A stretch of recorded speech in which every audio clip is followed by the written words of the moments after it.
After a gap of 2 long years, Volkswagen have brought back the Tiguan in India. This year is the all-new version. It now replaces the 7-seater Tiguan All-Space and is the Volkswagen flagship SUV in the country right now.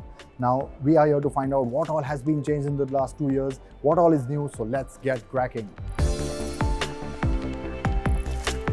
Now, on the face of it, it isn't a big jump compared to the older car. It is still very much recognizable as a Tiguan. You won't really confuse it for anything else, but there have been some critical changes. The first being the grille.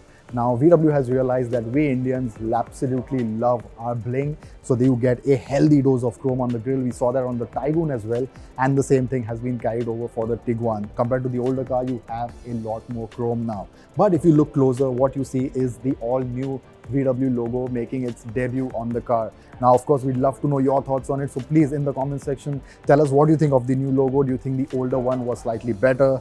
But anyway, low down you have the new revised bumpers as well. They have this nice X theme to it. It adds a nice bit of dynamism, it breaks away from the straight lines and right angles of the car, and it really makes the overall front end a bit sportier. Of course, you have a bit more chrome as well, and overall the front is very, very prominent, and you have that typical road presence that you expect from an expensive car. However, the big change with the Tiguan are the crown jewels, are the headlamps. They have been revised in terms of shape, but what you get in them is a lot more important. They have the IQ LED treatment, which means they are matrix LED headlamps. They are not your regular run-of-the-mill LEDs. They have 24 individual LEDs in them. We sort of adapt to different driver conditions. They have cornering functionality. They can change depending on the driving environment. So there's a lot happening in them. On the bonnet, you have these strong power lines, and overall the front end is typical VW. It's very clean, but it still is very, very bold. Over to the side, you get the similar silhouette as before. The chrome garnish continues on the doors and around the windows, while the black cladding adds to its tough SUV cred. The wheels too have been revised, although they are still 18 inches like on the previous version. Now, the rear of the Tiguan is nothing that will wow you. It's a very familiar design. We've seen this on the older car. The LED tail lamps, like on the front, get intricate LED signatures, and they also get what VW calls the click-clack function that changes form upon emergency braking. Low down, you have the revised bumpers, and the chrome generosity on here continues as well. You get a nice band of chrome, and overall the design is very much like the character of the Tiguan, is simple but elegant. Now, the exterior is all well and good, but with a premium SUV like this, it is the interior and the equipment list that is a big draw for buyers. Now, step inside the all-new Tiguan, and nothing here will really surprise you. You expect that clean, understated look, and that they have delivered. But quality and the use of materials is just fantastic. The build is stellar. You expect that from a VW car, a high-end VW car, and that they have delivered. You have nice soft touch materials all over. There are no scratchy plastics.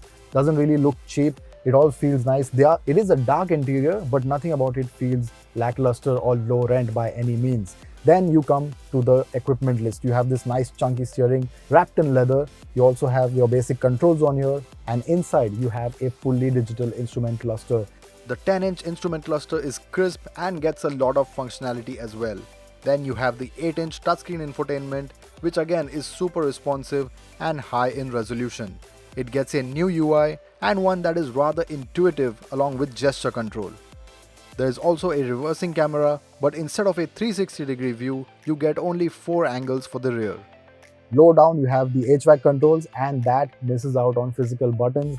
But I think that complaint is old now. Every new high-end car is going to get this sort of plush touchscreen feel, and that is a bit odd because yes, you do have to take your eyes off. The blower control setting is relatively easy, but it still means that you have nothing really feel-based here, and that is a bit of an issue. Seat comfort is good too, and the leather upholstery is impressive.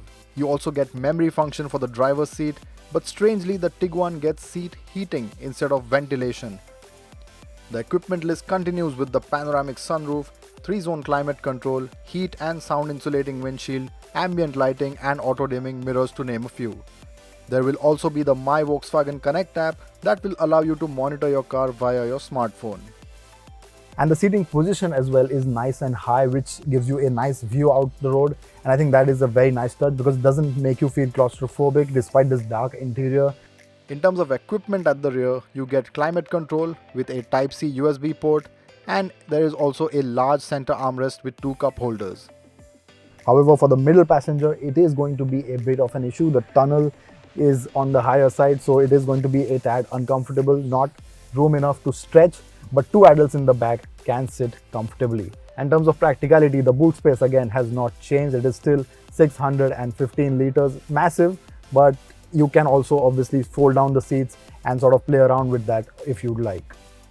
In terms of safety, you get 6 airbags, EDC, ASR, hill start and hill descent, 3 individual head restraints at the rear and ISOFIX points as well. Now, powering the all-new Tiguan will be a 2-liter turbo petrol engine with 190 horsepower, mated to a 7-speed DSG gearbox along with the 4-motion all-wheel drive as well.